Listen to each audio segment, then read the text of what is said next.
Naiiyak ako. Shh.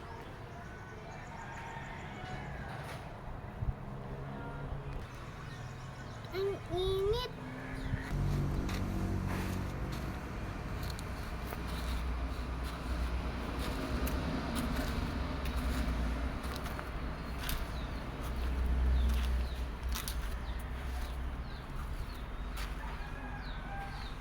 Parang gusto ko maligo ah.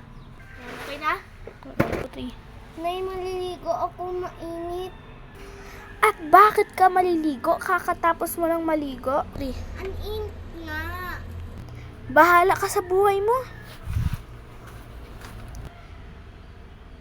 Huwag na nga magalit si Daday.